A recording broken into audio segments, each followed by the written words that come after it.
Welcome in Wrong Side of the Pond. He is DJ Schweitzer. I am Jeremy Lance. Kind of a common thing for us these days. We forgot to do a pod last week. Yeah, life got in the way a little bit. And it's that busy time, man.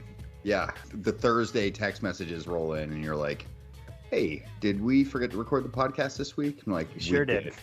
Sure did. So as you're saying, it's about where we are at this point in the podcast life cycle, but that's fine. Because while we've been out and we've been living our lives away from our microphones, the Premier League has gotten extremely interesting as it enters its final weekend of the season. Yeah, it's funny. Like, it kind of snuck up on me that, like, Sunday's it. Yeah. Like, this Sunday, it is over. And we are left high and dry, soccer-wise, outside, like, the Champions League final. High and dry as far as good European soccer till August. Yeah, that's right. And we got like lulled into this sense of security of like constant games again, thanks COVID for like delaying games. Oh, much yeah. the way it did last season. So as we've approached this final weekend, we've had like a game every other day. Yeah, it's been great. Like flip it on, be like, oh man, there's a Premier League match on today. Like I'll just do that. So it's become like part and parcel with my daily schedule to flip on a match and enjoy it. Oh yeah. And I'm sad to know that after this weekend, again, as you said, like we've got the Champions League final and a few other leagues that are yet to wrap up, but we're going to be left without European soccer for a few months, and it's going to be withdrawal symptoms as it usually is. I don't know if I'm ready for that. I know it's been like I am and I am not. It's been a tumultuous season for both of our clubs, and I'm like a bit ready to be at the end of that so I can catch my breath. Yeah, I mean, as a Chelsea fan, like there's something actually very exciting about getting to the off season because it's going to be a very eventful off season for Chelsea. I mean, obviously the new ownership will be getting finalized and making their first moves as those that run the club. About 40% of our team are rumored to be leaving. Yeah. Or have already signed a contract to leave. Yeah, it's going to be a season of change, I believe, for the blue half of London, and Spurs also potentially facing down a barrel of interesting summer decisions as well if they manage to make top four, which we'll talk about here in a moment. Will Conte leave? Probably not. If they don't, that could potentially be in the air. And if either of those scenarios happen, what's the windfall from what will end up needing to happen from a purchasing standpoint? So the mindset is he would leave because fill in the blank job opens, or what? I think it's more like they didn't match his ambition, so it would be a little difficult for him to achieve what he wants to achieve if he can't, actually chase those things and have, the Champions League unlocks so many doors for you from a player acquisition standpoint. So, I think he wants those type of players there to do what he needs to do. And if they don't have Champions League, it's pretty tough to make those plans happen.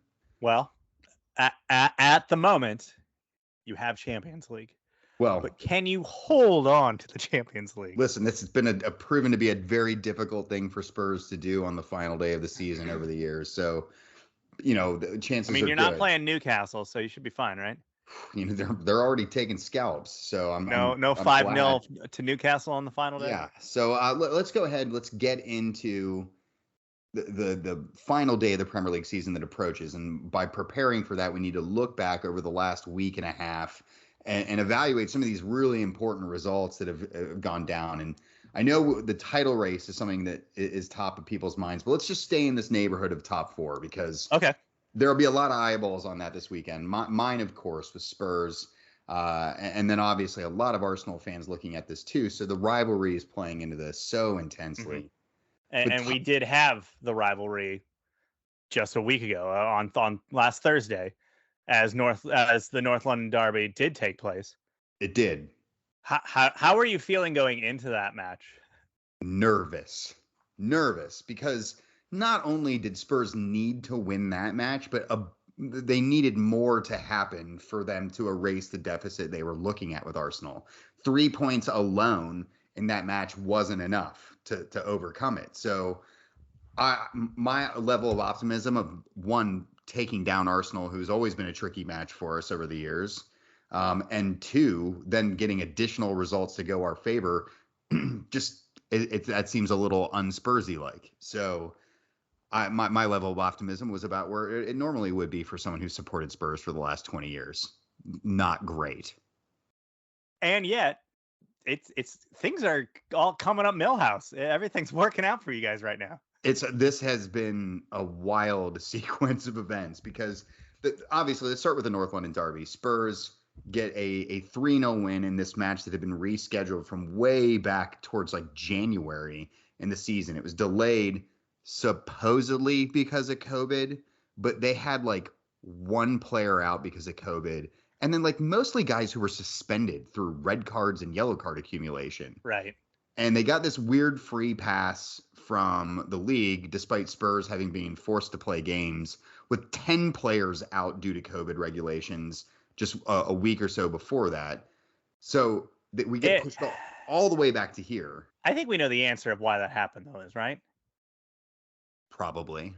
This is soccer, like all sports, is a TV product, and I think they wanted a good TV. They wanted a perfect TV product for this North London Derby. So they were like, oh, it's going to be these guys are out for non-COVID reasons. COVID shut it down. Well, let's move it.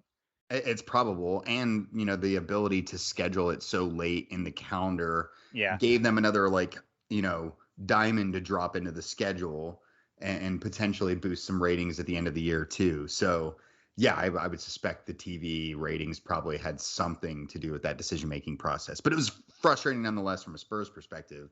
So we get pushed all the way back to this point in the season. They're all healthy. All their suspensions are over. And it didn't matter. It was lovely, actually. It was a great night at the North London Stadium. Spurs' new ground. It felt like one of those moments that potentially shifted the tide of the race for fourth, because Arsenal had been so hot to that point, and how resounding of a win that was for Spurs. My optimism level before that game, as we noted, was crap. After that game, it was I was like, whoa, hold on a minute here. Because it felt like one of those wins that could potentially break a team's will a little bit. And as we've seen, it did. Yeah, it certainly did. Because Arsenal then followed that up this week with a midweek match, a late weekend match on a 2-0 loss at Newcastle. Bottle job. Just a total bottle job. And not only did they lose 2-0, like they were decidedly the worst team. Yeah. It's funny because I was just having the conversation with a coworker of mine, Elliot, who was actually in town. He is actually London born and raised, a huge Arsenal supporter. And I was joking with him. I was like, isn't this is actually the time of year when you guys actually play your best, when it only sort of matters, and all the important stuff has been washed away, and you're not playing for anything else right now. This is generally when Arsenal goes on their tear, and they were there for a minute. Sure. But yeah, the North London Derby did not go their way, and nothing really has sense because they bottled that match to Newcastle. Meanwhile, you guys win your weekend match. So all the points swaying in the right direction for you guys. We go into Sunday. They host an Everton side that most likely needs a result to stay safe. So they're going to give it everything. You guys are playing against a team that's they might as well just let Fulham come and play against you guys. It's a team that's not in the league anymore is who you're playing. Norwich have been relegated for darn near 2 months now at this point, and that sounds all great. Spurs all they need is a draw out of the match, so it's not like they have to get all 3 points. Arsenal dropping points in any capacity to Everton also makes it so that Spurs claim fourth place as well. So there's a lot of ways for Spurs to clinch here, right? because we're lined up against the worst team in the league this year, people should be like, hey, you could almost pencil that thing in. But as I said at the beginning of the show, we're really bad at holding on to this spot on the final day, like cataclysmically bad at doing this. And there have been some really high profile circumstances of this going down. Now, luckily, as you said earlier, Newcastle were the ones who did this to us last. We went into the final day of the season. Arsenal were trailing us by like a point. And all we had to do was I was like, just hold a point. Yeah, I think it was just a result you need against relegated Newcastle. Yeah, and relegated at home, and they beat our brains in. We lost 4-0. It was just like, oh my God, what happened? There was the lasagna incident quite a few years ago that happened on the final day of the season as well. I mean, these things are just ingrained in me as a Spurs fan. I can't not remember those moments, and I'm very nervous about this weekend, despite the fact that mathematically we have like a 98% chance of going through. So once again, you go into the final Sunday where if everything goes your way, you get Champions League football, you guys get the glory, you get the bragging rights. But at the same time, if it doesn't go your way, it's misery. It's St. Totteringham's Day arrives. You guys are in Europa. Arsenal think they have something, which is literally the most annoying thing to happen is when those guys think they have something. Mm-hmm. Yeah. I mean, it could go. It is going to go one of two ways, and it's really just the two extremes. Oh, it really is. Like we can only go to the polls here in potential outcomes, and if Spurs do manage to get it, Conte stays. We back him, hopefully in the summer, and hopefully. He does the things that we know Conte can do when he gets adequate backing. I'm not saying we're going to challenge for title, the title next year, but potentially trophies. I don't know, but potentially. It's been potential for about, 13 years now, but listen, you got to have hope at this point. And I'm trying to throw all my eggs into the hope basket right now instead of being the pessimistic guy that I can occasionally be. So I'm looking forward to the final day. If you're in the Cincinnati area, we're going to be watching at Paxton's in downtown Loveland. They've been trying to host some matches here on a more regular basis. So come on out and join. At least me. I know you won't be able to make it out yourself. No, I have a busy day of hanging out with the parents and going to work. Yeah, it's at least you're working soccer stuff, right? Sure. Okay, sure. But anyway, so that's the fourth place race, right? Let's now move our attention to the top of the third place race. The third place race. We can skip over that because it's I think we got it. We have a winner. It's clinched. It's probably going to be Chelsea. Not probably. It will only be Chelsea. They still have two more matches. They play Leicester on Thursday, Watford to finish it out. They beat Leeds pretty soundly last week, and Arsenal did the rest of the work for them. That's true. They did. Arsenal's loss to Newcastle is what clinched it for Chelsea. They officially will hold on to third place. As you alluded to, lots of players out the door. Players we know are leaving. Rudiger out the door. Rudiger is literally already it's basically a registered player with Real Madrid. That's right. Like the ink is dry on that one. Alonso's is reportedly out the door as well. Sure, Alonso might leave. Azpilicueta might follow him. Christensen, it's kind of always been up in the air of what his status is going to be. Well, then he decided he was not going to play in the FA Cup final, which we've glossed over to this point. You guys lost that one on penalties as well. Sure did. Boy, I think I saw that movie already back in February. Yeah, I'm appreciative that we just didn't have to wait as long this time around, Yeah, it was nice of us to not go like 13 rounds or whatever it was. 11 rounds. It was 11 rounds. It was 11 rounds. It was Kepa taking that 11th kick and firing it straight to the moon. Well, this time we settled it in 5, and you guys ended up in the same place you did last time, behind the same team you did last time. But yeah, regardless, no, it was good. Thank you. I enjoyed it. You're welcome. You would presume Kepa would probably be out the door at this point as well. Not that your probably go. Sure. Your striking situation remains relatively unsolved. Like best case scenario, Lukaku's out the door just Yeah. because that has clearly not worked out. And the longer it doesn't work out, the longer we're not getting any money back on that one. You probably take back Tammy Abrams in a straight swap at this point. If I could get in a time machine right now, I would go and smack the paperwork out of the hands of Czech and Marina, and just slap it out of their hands. Like, no, don't do this move. Don't do that. So just keep Tammy. He's fine.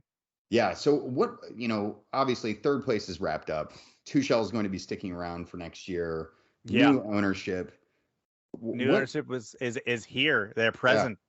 Yeah. They're already hanging out. Yeah. Yeah. Shrugging at how the rules work in the sport that they now are, major players. Hey, okay. I guess we're going to give up that last second goal to Wolves. All right. That's neat. Yeah. But what is your level of optimism now? How are you feeling about the future of Chelsea heading into this very, tricky summer for your club? Relatively high. Okay. Listen, this is the club I've supported since, for 20 years now. Right. Whoever is playing next year, like that, those are our guys, and that's what we're going with. And as much as that's kind of scary of like, is it going to be good enough? Are we going to be able to compete? There's already this really sizable gap between us and the two teams at the top. But I don't know. There is kind of an excitement of the adventure of like, things could look very different come next season. And that's both scary and exciting. I choose to embrace the exciting part of it. Well, good for you, because some people may, not deal with that as well, especially after what's basically been a sustained period of success for Chelsea. I mean, it's a big transition. Hey, we've gone another season where we've won a trophy. We're champions of the world, so can't take that from us. You can't. It's yours. I mean, no.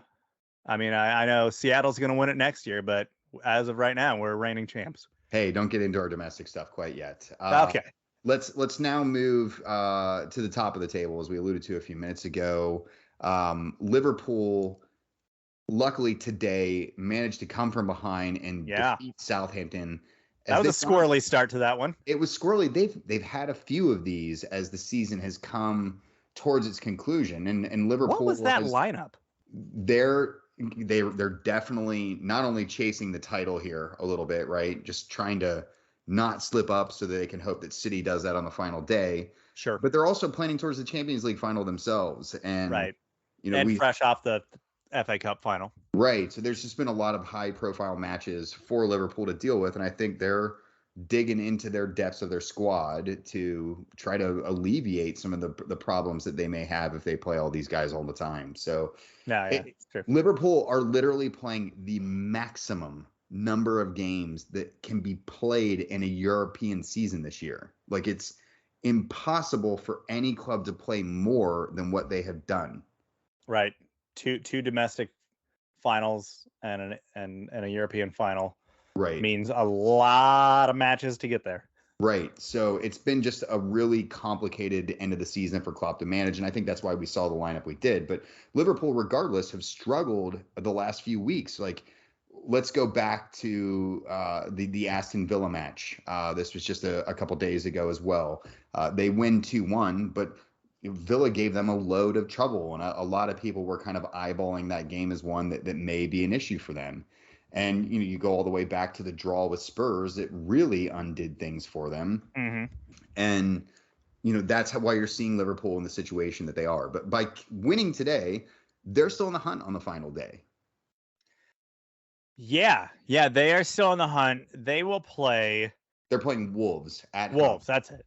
That's not an easy out. It's not. Wolves don't have a whole lot to play for here, but you can't tell me that some of these players aren't going to like the idea of pulling one back on the guys who are trying to taste the title. And I mean, you saw Southampton kind of throw everything they had, trying to do the same, right? Yeah, I mean, those guys are, for all intents and purposes, already on the beach. So absolutely, there's no reason to expect that, a Wolves side who've been tricky all year long to not I come can out and try attest to to do the that. same. Yeah. So look, guys are trying to earn contracts. They're trying to earn transfers. They're trying to do all the things that you can do at the end of the year to get people's attention. So I wouldn't go ahead and presume that this one's going to be an easy walkout for them. And they have to get the 3 points essentially to make sure that they trip City up. Well, there is one man that can trip City up. It's the magic moment. Stevie G's finally actually in a position for the first time ever to help Liverpool clinch a title on Championship Sunday. It's a big day for him. What are the odds that that was how the chips fell, with him being in this position to, if he gets a win over City on the final day, I mean, you'd hope Liverpool takes care of business, obviously, but that could be, and that will be, the thing that decides the title in Liverpool's favor.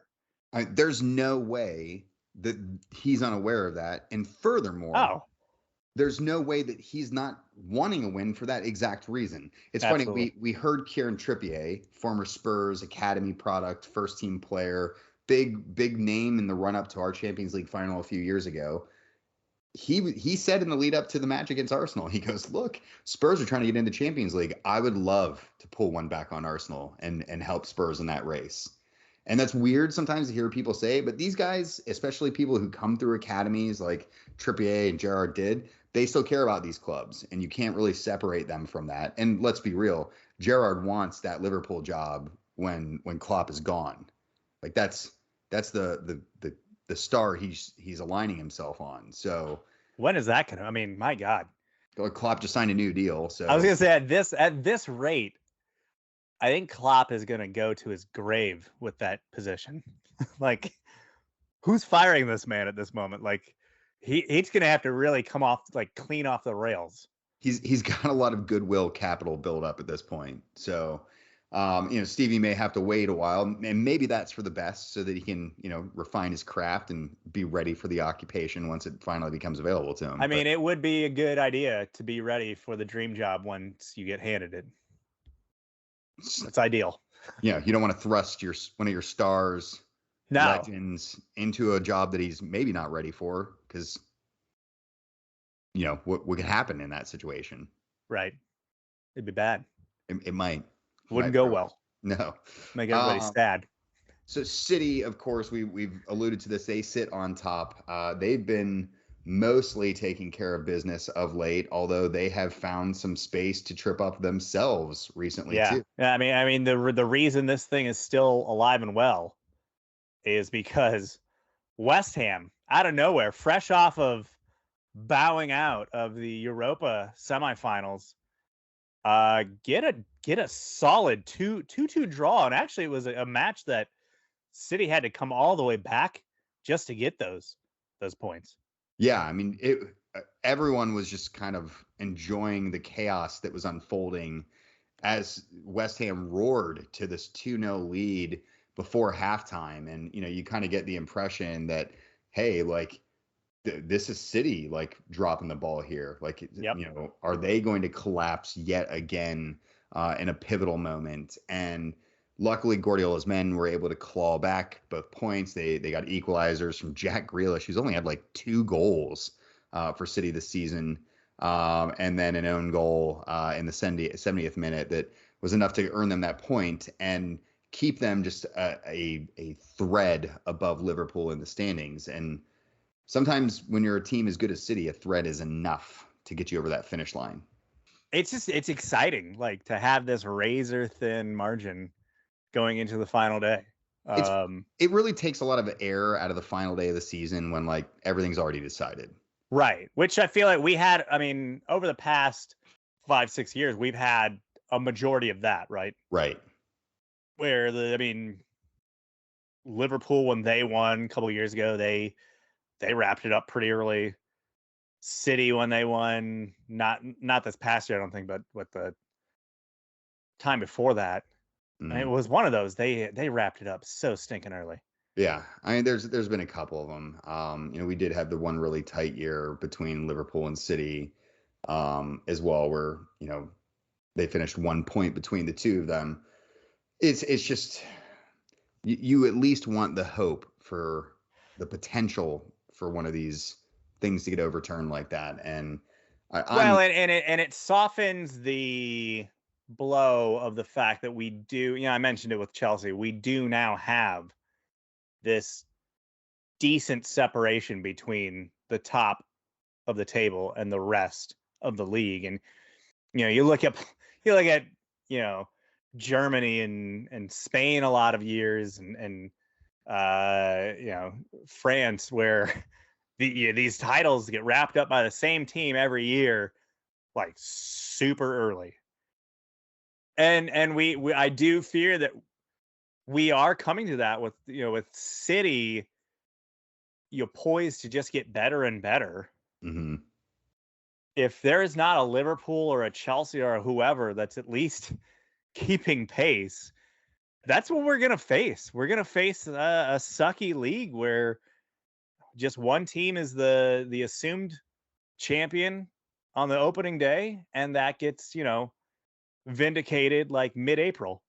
Yeah, I mean, we're basically staring down the pipe of like a La Liga situation where we have a duopoly at the top of the table, and Yeah, which I guess is slightly better than just having but one team, right? yeah, but I mean, it's no different than Italy, where forever it was Juventus, and now we're excited because after 10 years, we're going to see a different team aside from Juventus at the top of the table, but it's just one of the teams that usually won the title before Right. Juventus was on their tear. So we see this across Europe, and you're right. Like, we want there to be some parity. We want there to be some chances for other teams to win. Maybe Newcastle with their Saudi billions will, potentially be contending for those titles here in the near future. I guess we'll just become the Saudi league. We're just the Arab money. State League. Yeah, I mean, it's just it can be a bit frustrating to watch these teams pull ahead and know that it's there might not be anyone that can catch them again in a realistic fashion. So I understand the trepidation that many people are feeling, but for the time being, let's just enjoy the fact that one of two teams could win it instead of just one tomorrow. Moving down to the bottom of the table, where two teams will enjoy Sunday and one team will absolutely not enjoy Sunday. Yeah. As we see the relegation, one spot still open. It's musical chairs there. It's two chairs left for safety. Three teams dancing around the circle here. Everton will play two more matches as they look to be in an okay position, but they need a result. They need to get something from this Crystal Palace match, because then they go and they play Arsenal on Sunday. Arsenal with stuff to play for. Everton with stuff to play for. That doesn't bode well for the relegation team in that situation normally. No, especially the way Everton's season has gone thus far. Yeah, I think Everton, their best bet is they get a win on Thursday and they go into Sunday, and they really don't have anything to play for at that point if they can get that win. Yeah, I mean, if they can get that win on Thursday at home against Palace, again, Palace not with much to play for outside of the final couple of games of the season, so they're going to be scrapping for that more so because they know that's the more attainable set of points available. But they're not out of the clear, but they're sitting better given that they've got 2 games in hand. Burnley also have 2 games in hand. They find themselves currently sitting in that last relegation spot. They play Aston Villa at Villa on Thursday as well. So I don't know. Maybe Stevie G is going to sit everybody on Thursday because he's got to get ready for the big one on Sunday. He might very well do that. You never know. But then they go to Newcastle, the perennial scalper of important matches for teams. So it's neither match that they have left is good looking for them, but neither is one that they can't win either. Right. Leeds, I mentioned it. They're taking some bad losses. They've had a really tough run of schedule. They had to play City. They had to play Arsenal. They just played Chelsea last week and got thumped then. They drew with Brighton. That was extremely unfortunate. That was definitely points left on the table there. But they're at Brentford to end the season. Brentford has absolutely nothing to play for. Leeds desperately needs a result to hold off relegation. So, I mean, this is kind of it's the last chance saloon for Jesse Marsch. He's got to kind of throw everything at this one. Yeah, and then for his sake, I don't want Leeds to go down at a minimum. Right. I've had my fill of Burnley in the last few years. I think I'm ready for them to move on. Yeah. And regardless of whether Leeds gets to stay up or not, I do hope that they stick with Marsch. I feel like you need to be given at least a transfer window to make your mark. And Bielsa's side is so specifically built for a type of team that he wants that it would seem unfair to Marsch to get the can if he's unable to keep them up. But we all know how I agree. Likely go. The whole Burnley thing. I mean, the only redeeming, enjoyable thing that we all liked about Burnley was Sean Dyche. So that's gone. So like, goodbye. Yeah, like, we're good. We're moving on. Yeah. So get out of here. I'm pulling for Leeds, even though I know a lot of fans may turn their noses up at that idea. But if I have to pick a horse in this race, I'd like for Leeds and Everton to stay out here, and for Burnley to maybe take and bite the bullet here. Well, next week we will, when we reconvene, we will know. We will do what we do at the end of every season. We will count it down from the 20th team, Norwich, all the way to number 1, probably City, and everything in between, and kind of go through and give our eulogies on our teams for the season. So if you're listening and you're already thinking of what to put on those, like, send those to us. We love reading the team eulogies by the supporters. So, you have been put on notice to get working on those. Start writing now. Let's now hop across the pond to Major League Soccer, which has remained extremely interesting in its early incarnations of the season, especially here in Cincinnati, where we're getting the type of streak that we've literally never seen before in Major League Soccer with this club. FC Cincinnati, 4 wins on the spin. Currently find themselves in 4th place in the table. I know that's probably not long to last, given some of the results that are likely to happen here in the next couple of days. Right. And they have a tough stretch coming up. They really do. And if we're being completely honest, and I'm really not trying to take away from this run, because I think they're playing much better football than they have over any point in the last 3 seasons. But they've kind of had an easy stretch. This has been a soft portion of the schedule for them. You know, Toronto are bad. They're just not very good. They had to play them twice in a row. Chicago are exactly what Chicago have been for the last half decade. You know, they've had some so-so results as well, but, you know, Orlando in there too, certainly on the road. But this team is picking up points that they never picked up in recent seasons. And I think it's fair to say that they're squeezing more out of the pieces that they had than they ever had in prior seasons as well. And you have to start first and foremost with Luciano Acosta, who prior to this season was just frankly a waste of money for FC Cincinnati. An incredibly frustrating player, right? I mean, just someone that oozes talent, oozes skill, finesse on the ball, but so often he was using it all in the wrong ways. Yeah, it felt like a player last year playing for himself, whereas this year he seems a player more bought into the system, more inclined to help his teammates as opposed to look for something out of his teammates, and which is generally what you want from a team captain. Yeah, it certainly is. And I don't think at any point anyone's ever been like, hey, the guy's a worthless bum. It's more about getting him to produce in a fashion that suits the team's abilities and strengths, and, you know, basically utilizing him in a way that can get the most out of him. And I think we're seeing that now with the way that Noonan and Albright have constructed the squad around him. Yeah, I mean, the squad's playing great. You have guys putting in great shifts. I mentioned it a few times, like on Twitter and a few other places.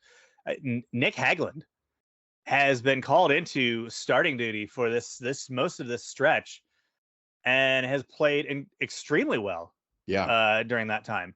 Not only just the fact that he actually helped out in scoring a goal with a great assist to his center back mate Ian Murphy. Like, I mean, the guy's just not making the massive gaffes that we saw so much last year. I mean, there was that stretch at the beginning of last season where he literally his on-field gaffes contributed to like 3 or 4 goals for the opponents. Yeah, this is a guy who just has kind of been the whipping child for like the FC Cincinnati failures over the last few years. He's kind of embodied some of the bad moves that they made in the early portions of their MLS career, and even he has been fine-tuned by Noonan to produce. And I really, I'm not trying to knock Nick. We've always said like, hey, he's a capable guy. He's just not someone you necessarily want in maybe some of these leading roles. He's not being asked to do that now necessarily, right? He's part of this larger picture, and they figured out the right way to position everyone, even in times where they've been in strife. And that's just not something that we've seen much out of with this squad. And and he's playing in front of a midfield now that is not coughing up the ball and scrambling at every other moment. Yeah, obviously Moreno's arrival has been very crucial for the team. We're obviously seeing a new DP player arrive as well. Obi has been really good. Instantly better.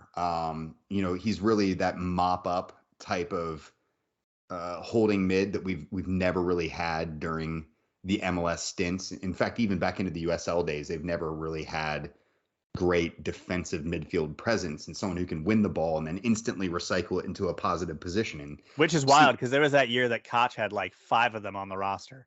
Yeah, but he kept buying like the same type of dude. None of them were that type of guy, unfortunately. So, once we saw who was that Richie Ryan go down. Yeah. They never really had a guy who could do that type of role again. So regardless, they're getting the right pieces in now to protect that back line and then also get themselves back into attack. And they're getting all those right pieces to align appropriately, and it's producing results. And one can only be optimistic as they head into this tougher stretch. Even if they don't get the same results, you can see the positive building and direction the team's heading in now. And that's literally almost never been possible to say at any point in this team's existence in the top flight. And throw on top of that, obviously you have a rookie high-end draft pick goalkeeper that has come in and just Wally pipped Alex Kahn, who was down injured. Roman Solitano. I mean, at this point, when Alex Cahn's healthy, you can't play him yet. Yeah, this is Solitano's role now. Solitano has to drop the role at this point to let Kahn back in. So it's the great type of problems to have, especially in a position which is proven tricky for FCC over their existence in MLS. So we got a visit from FC Cincinnati past with our Open Cup match recently with Kenneth Vermeer coming in goal and shipping 5. There are some things that should stay in the past, and Kenneth Vermeer should be probably in that category for FC Cincinnati. So let's move to some other locales in the league, because obviously it's not the only thing that's going down. You mentioned this earlier in the show. Seattle Sounders, this hadn't happened when we had recorded last yet. Right. They're officially CONCACAF Champions League champions. And a massive achievement for the league. I think that match was happening when we recorded last. And long time coming. Yeah, it really is. And you hope this is a turning point for the league and not like something that is a lone flagpole that gets stuck here for a little while. And I'm slightly worried given that Mexico are about to get a very large investment in Liga MX or MX. So we'll have to see, but MLS needs to continue building in order to do that. And Sounders getting them that first one is huge. Kind of a watershed moment for the league, for soccer in the U.S. to finally get it done, to finally, and not like, and it wasn't even like a fluky win or a fluky run. Like, it had Montreal won a couple years ago when they You're made like, the final. what? You'd be like, well, that was weird. Like, that wasn't supposed to happen. But like, no, like Seattle were right up there for the task, and it wasn't some fluky win. Like, they came and they performed to the ability that a lot of us knew they could, and that granted them a pretty, relatively easy result there in that second leg. Yeah, exactly. And, they end up getting this resounding 5-2 two-leg win over Pumas, who have been fantastic as well over the last Yeah. year and a half. And we get this really iconic moment towards the end of the match where the Sounders are able to sub off. And mind you, they've got like 60, 70,000 people packed into, it's not, is it CenturyLink, whatever the name of the stadium is any longer. And they've got all these people there, and they sub off, their main playmaker and Nicholas Lodero, Jordan Morris, the hometown kid. These guys come off. There was someone else who came off with them right there at the end, and it was like these guys get cheered off the field for this massive achievement that they're making, not just for the city of Seattle, not just for this club, but also for Major League Soccer. And it's easily one of the most like iconic moments I can think of in Major League Soccer history, despite the fact that it's not actually in a Major League Soccer match. It was just a massively cool moment. And I can't like explain how important it is that we're finally checking that box off. Rui Diaz, I mean, is legend now, right? I mean, he was bought from Liga MX, a guy who had a really hot year. For, I forget who it was. It was one of the smaller clubs actually in Mexico. Wasn't really making much money. Got some, a nice fat check waved in front of him to come to Seattle, and dude has lived up to it since the first moment he stepped on the pitch. Yeah, he really has. And, he scores these important goals for them so regularly, right? And yeah, I mean, if there was ever a team that was going to win this, right? Like you mentioned, Montreal would have been fluky. Like Seattle was it. Like they've really defined the modern era of Major League Soccer as we've gotten into like how you should be building your team, the moves you should be making in the offseason, the type of DPs you should be targeting. They don't often miss on these big, important signings that you have to bring in. And, despite the fact that they've seen their attendance crown stripped away from them, they've got these other big NFL teams who are, now in doing the same thing they're kind of doing. No one can do it the way Seattle can. And they're the gold standard in MLS until further notice. I mean, there's really no arguing that. Yeah, no, 100% agree. Good segue here, though. You mentioned how a team is properly built in MLS now, how proper DPs, picks are made now. Let's throw it back to MLS 1.5. I don't know. Messi is coming to MLS. Reportedly. Now I would say I believe this report. It seems incredibly plausible given the destination he's heading to. Yeah. This is, let's just drop this in and saying that the Messi to MLS rumors have been around like basically forever. And the question of how legit these are is still yet to be proven. But I would agree with you. This is the most solid Messi to MLS news we've seen yet. First and foremost. And it's exactly how we figured it would go. Yes. When it did happen. Yeah. Like we knew. It wasn't just going to be a straight up signing. No, it couldn't be. It literally couldn't be, because and where he's going makes this even more ironic is the last time MLS bet the farm on a player and broke their rules and bent their system and really opened themselves up to an enormous amount of risk was for David Beckham. And yeah. And what was in part of that contract? Part of that contract involved him getting ownership of a future MLS franchise. Now, this time around, it's not a future MLS franchise. It's ironically the same MLS franchise. It's the same one. They're still trading off the same one. But the rumor here is that he is going to get a 35% stake in Inter Miami as a part of a deal that will see him arrive in Florida starting next summer. So one more year at PSG, which is the remainder of his contract there. A lot of speculation as to what he would do after that point. Go back to Barcelona, maybe go to Argentina. It seems now that he's going to go to Major League Soccer. And the second this is confirmed, every Eastern Conference team should sell out of their future season tickets for next year. I mean, it's almost because that's the only way you're getting in the door without paying astronomical prices. I mean, you're not wrong. And we saw this last time around when Beckham signed for the league. The amount of tickets he moved in visiting cities, like when he was on the road, was ridiculous. And now here's where you should be extra happy if you're in one of these new expansion markets. Everyone's put in, for the most part, a grass field. We have seen in the past that major players in MLS have just bypassed the turf stuff. Right. I don't know if that's the new reality in MLS anymore.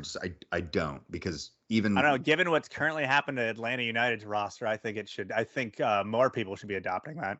Perhaps for sure. But like Ligue 1 has multiple turf fields, so this isn't something that's completely unordinary. But at the same time, we'll have to question that. But regardless, and you've alluded to this a little bit, how much does this move the needle for MLS? Massively.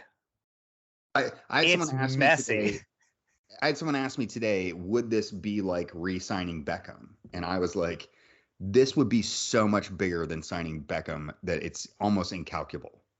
Yeah.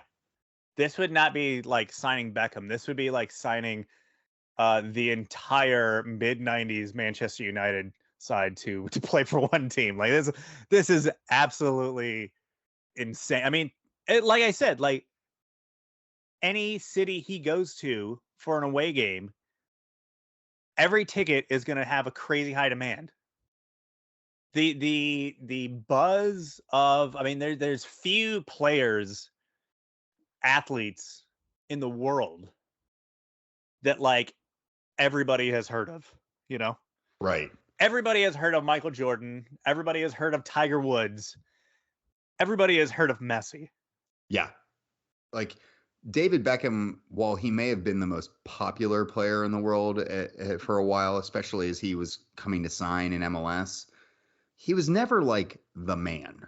Right. You know, like at his peak, he was maybe like the third or fourth, but more likely like in the top 10 players in the world. And that's maybe even being a bit kind. Messi has indisputably been like probably the best, if not one of the top one or two players for the last decade and a half. And he's, as you said, a brand into himself. And yes. I think that as much as tickets are important, because he will ideally and undoubtedly move a ton of them for Major League Soccer teams across the country. The more important thing here, I think, is actually for the TV deal. And I think this is the MLS needs this news out now, right, as they are trying to wrap up what is arguably the most important TV deal in league history. Projections were expecting them to be so much lower than where the league had hoped them to be a couple of years ago. Right. The dollar amount on that. So because I mean, we are in the midst of week after week terrible national TV ratings for this league. I mean, they're getting beat by the NWSL, and I'm not saying that to be denigrating towards the NWSL. I'm glad they're getting the numbers they are, but that should not happen for Major League Soccer. Right, a league that's been around since the 90s, right? Should not. Yeah. So I just think the potential for Messi to move the needle from a television perspective for Major League Soccer is uncalculably large, and would instantly raise their profile on an international level that would I think move the needle in a tremendous amount, and potentially even domestically as well. So the staggering importance of this move is huge, but I'm very curious to know how it's going to be pulled off. There's a lot of questions about how you give a guy 35% of the stake in the team, and what. Hey, if anybody can do shady gray areas, it's MLS. Don Garber is thirsting for an opportunity to make this deal work in some way. I think the only certainty out of this, and I think we could speculate a lot of ways, it undoubtedly will result in him getting shares in some way. whether he buys them discounted and they use that as money to help build their stadium, whether they gift them to him, I don't know. But does he have to buy his own discovery rights? Maybe. I'd love to know who owns the discovery rights on Lionel Messi, by the way. Someone has to, undoubtedly. And Miami were not in the league early enough to claim those rights. Right. So someone's going to get paid because Miami signs Messi, which is ridiculous. But I think the one thing that's certain here is that we're going to see an overhaul of the MLS roster rules as a result of this. And there's no way that they won't break the rules in the system again to do what it takes to get Messi in. It was worth it to get Beckham in. I think there's unquestionably getting Beckham into the league improved the league's quality in the long run and improved outcomes for them. Messi's going to do the same thing tenfold over. It's just a question of how they're going to break the system and how much so and what kind of league we have afterward. I think this is the potential to be a very big catalyst in so many different ways. So get ready for every single Inter Miami, all 37 Inter Miami matches to be nationally televised next year. I mean, depending on how the league TV deal works out, that may actually be the case regardless. No, I think it'll be, I would say 50 to 60% of their matches get national TV. Ridiculous. The other thing, just real quickly, I'm so sick of people being like, why would he go to Miami? They suck. Like, the dude's going to get paid so gargantuan to go to Miami. It wouldn't make any sense to go anywhere else. Yeah, he'll be fine. Yeah. He's not coming to Cincinnati to play here, or Dallas. Like, come on, guys. There was only 3 cities that were in play here: LA, New York, and Miami. MLS salary report came out. It did. Shaqiri, your winner and your leader in the clubhouse, highest salary. Congrats. It's a temporary title as well, because Insigne's arrival in Toronto this summer will make him the highest paid player in league history. Well, hopefully Insigne can score more than 2 penalties, because that's all that Shaqiri has done. Well, I mean, if you were betting the farm on Shaqiri, I believe if you listen to our MLS preview, at least from a goal scoring standpoint, I kind of was. Hey, look, I think we could always hope for entertainment value. If nothing else, dude's gonna get frustrated here shortly and punch someone. So we've got that. We're almost there. I thought it was gonna happen against Cincinnati this week. It felt like it was close. I mean, he did get into that. He did get into a pretty heated argument with Moreno. Also, I don't know what other domestic news you had. The one other one I wanted to point out, Grant Wall reporting that 5 MLS ownership groups are looking to add NWSL clubs to their overarching club stable there. Cincinnati being one of them. Mm-hmm. Also, like in non-MLS ownership, looking to do that in the city of Columbus. Yeah, odd there, but interesting nonetheless. And they did say that they were looking to use lower.com field for that purpose. So there's some sort of cooperation potentially there. Yeah, I could see. Yeah, here's what I could see. Whatever group this is, end up, the Haslams end up kind of coming in and shepherding that into actual existence. I think that's the hope. Making that happen. I think that's the hope there. But yeah, because lower.com would make sense playing at. I know if you're saying, well, what about Historic Crew Stadium? Well, that's now turfed. They also have a bubble for it. So there is that option. The bubble is temporary. It comes down. It does. It does. I drove by it about a week or so ago. It was down. Yeah. So I will say on the Cincinnati front, while it's exciting to hear that there's some concrete evidence there, if you've been paying attention at any point during the stadium construction process, pitch for Major League Soccer, since the building's been done, anytime Jeff Birding talks pretty much over the last few years about the stadium project in general, they've always alluded to having national tenants in the building. And look, the minute the stadium was approved, I would imagine NWSL was getting a phone call. So I could see it. Here's what I want to see, though. These MLS, so it's 5 MLS ownership groups are looking into it. I want to see the first MLS club that does a European style branding where it's basically just, it's the same branding. And it's just, this is our men's team, this is our women's team. I would love it, but I think it's insanely unlikely to happen given that all of the marks are owned by Major League Soccer. And No, I didn't even think about that. Yeah, that makes can't it. imagine that being the case, but I want it to happen, right? Like you'd love to see Orlando not be Orlando Pride and Orlando City. You'd love it just to be Orlando City, right? Right. And there's so much potential there, and I understand why both leagues are maybe a little reticent to do it. But one can dream. Now the NWSL is it more into letting you be a little more liberal with what your names are. So like, I mean, like a Queen City name could actually be in the cards, you know? I think it's very much in the cards, given some of the things that we've already seen with NWSL and their ability to kind of shepherd in different names. Angel City FC out in LA, and the success they're having this season, at least as far as selling tickets so far. So it's exciting to see the growth and the potential of NWSL. I feel like we're finally scratching into what we've been hoping to see out of women's soccer from a professional circuit standpoint here for so long. We've known that it was out there, and people are finally giving it a chance, and it's shining. Exciting. It is. I'm ready for it. Winners and wankers?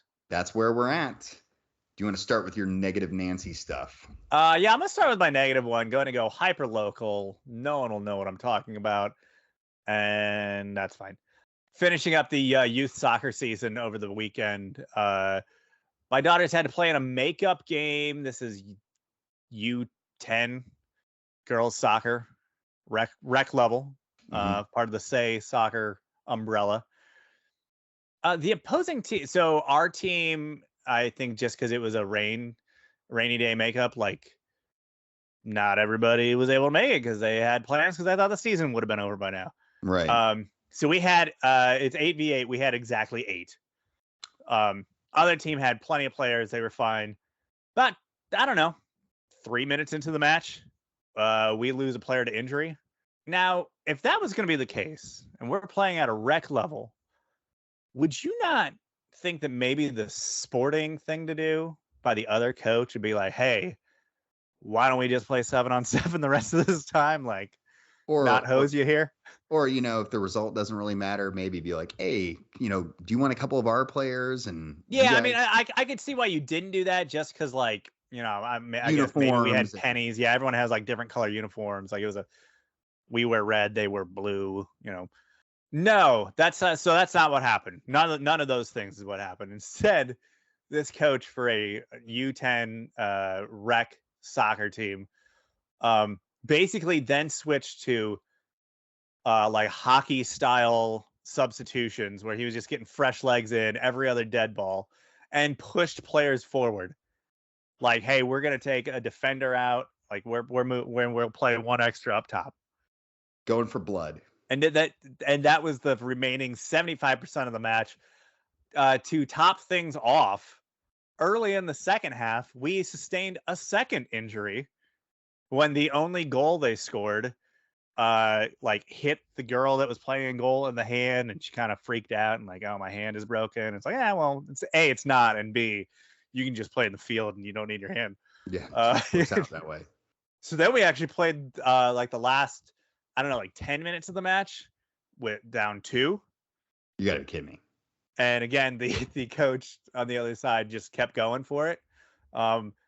Best part about it though, final score, good guys or good girls, douchebag coach won. Yeah, you hate to see it. Yeah, bummer, dude. You hate to see it. Guy getting served cold yeah, it's like, karma. Dude, what are you doing? Like, this is rec 10U soccer. And so I actually like said something to our coaches after. I was like, that was kind of pretty trash move by that coach to not do that. And she's like, we literally kind of like basically asked him if he would, and he kind of ignored us. Yeah, he totally did. He was going. I was like, wow, he was going for what a guy. Glory was on the horizon for that guy. Yeah, and glory was not received. Like, he did not get it. He missed it. Covered himself in failure instead. So my wanker, overzealous 10U girls coach that went for blood in a rec match. Well, I've got someone who also went for blood as my wanker this week. Far more famous than your U10 rival coach this I'd weekend. hope so. This one's Rebecca Vardy, who's been in this spot before for the exact same reason. She, in her infinite wisdom, despite having been caught red-handed, basically trying to ruin Colleen Rooney and Wayne Rooney's life, decided to sue. Which Wayne was like, "Hey, that's my job." Yeah, right. She decided to sue Rebecca Vardy, or excuse me, Rebecca Vardy decided to sue Colleen Rooney for defamation, for making it publicly known that she was a terrible human, and actually took Colleen to court over this. So imagine, spilling a bunch of stuff out to the press. And if you've missed out on this story, what basically happened was Colleen Rooney felt like stories that she was letting out into her private group of social media following, gossip, just kind of gossip kind of stuff, was making it into the tabloid press. And through the process of elimination, I outed Rebecca Vardy as the person who did it by narrowing down her follower list in this, I think it was either Snapchat or Instagram. Yeah, and then floating a fake story to them. Yeah, and only allowing Rebecca Vardy being the person to see it. And then she said exactly that. She's like, hey, over the last few months, all these things have gotten out, and I figured out that it was Rebecca Vardy, and here's why. And we were all everyone in the world of soccer was like, this is amazing. Just high-key best wag stuff that's ever happened ever in the sport. Oh, easily. So Rebecca Vardy gets caught red-handed and does the absolute childish natural thing and decided to sue, the person who caught her red-handed. And it's going about as well as you might expect for someone who literally had no business doing this. She has been outed as being not only like the person who was responsible for this, but loads of other stories that everyone kind of suspected she was responsible for. Was the Danny Drinkwater, like DUI story? Was that it? Yeah. Danny Drinkwater crashed his car after getting hammed out a night out on the town, broke some girl's ribs who was riding in his car, wouldn't let them out of the car, apparently. That all went really swell for him. And it was Rebecca Vardy who spilled all the beans there. Loads of other circumstances that revolve around Leicester, the English national team, but mostly Colleen Rooney. And all these text messages between Rebecca Vardy's agent and herself just paint them into being trash human beings. Just not that we suspected anything different, but right. Not that we were thinking these were the salt of the earth people here. Yeah. So Rebecca Vardy just painting herself in glory, much in the same way that your U10 coach did, just on a far, far more visible level. Fantastic. What about your winner this week? My winner this week is Union Omaha. They are the last remaining third. I guess, is it third? Yeah, they're third. USL 1. Third. USL 1, League 1 is the third division. Last remaining third division side of at least of the third division. 3 others left at the time. They were the ones that prevailed. They will go against Minnesota United. But yeah, making it in all the way into what is that? The round of 16? Yeah, that's right.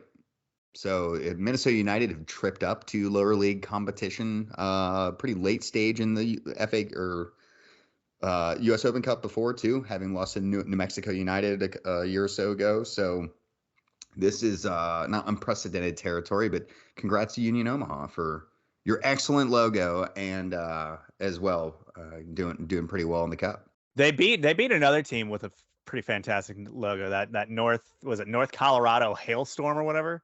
Oh yeah, that's a pretty tasty logo as well. It is, yeah, it's true. But yeah, kudos to them. The magic of the cup, technically, I guess, still alive. Alive for the time being, at least. My winner this week, I'm going over to something that's made huge news over the last couple days. Blackpool teenager Jake Daniels outing himself as the first gay player to be playing in the English or professional divisions. He was just trying to beat Rebecca Vardy to the press on that one. Yeah, right. She was certainly going to be the one to spill that out here not too long ago. But Yeah, this is the first player since Justin Fashanu back in the 90s who has publicly come out as a top professional English player who's actually on the LGBTQ side of things. So as far as the pro, I guess the EFL and and higher, because I guess there has been some in like non-league. That's true. That's very true. But what's huge about this is the kid's young, right? He's 17 years old, so just in a young age to be taking on that type of responsibility. But he also just made his professional debut and scored at the weekend as well. So it was just a big rush of moments for a kid who probably knew this was something he was planning on doing. And the timing has just been incredible, and the response has been equally good. And you hope that this opens the doors for more players to feel comfortable about it. It's naive to pretend that like he's the only one. It's unthinkably unlikely. The numbers would tell you that he would not be. So kudos to him for being brave enough to come out at such a crucial point in his career and really put it all out there. This happened on the heels of the guy at PSG refusing to play, and now they've actually backtracked it they've looked back in the calendar, and this is the second year in a row that he mysteriously was not available for that match. Weird. Where they wore the rainbow numbers. Yeah. So I mean, to counter that versus this type of moment, it's really a pretty unique opportunity. So good to see the sport moving forward. I guess that's it. That is it. As you said, we're going to do our normal season wrap-up show next week after we've seen the conclusion of the Premier League season. Definitely get in any of those eulogies that you have prepared for the sides that you follow in the Premier League, as we'll be preparing them as well. And if you follow a team that's getting promoted, let us know about them, because we weren't paying attention. Yeah. We didn't follow them this year, so I hope you did. Yeah. Please inform us. So, as always, thanks for listening along. If you want to get a hold of Jeremy, he's at Jeremy Lance. I'm at Wrong Side of Pond. We'll talk to you soon. Bye.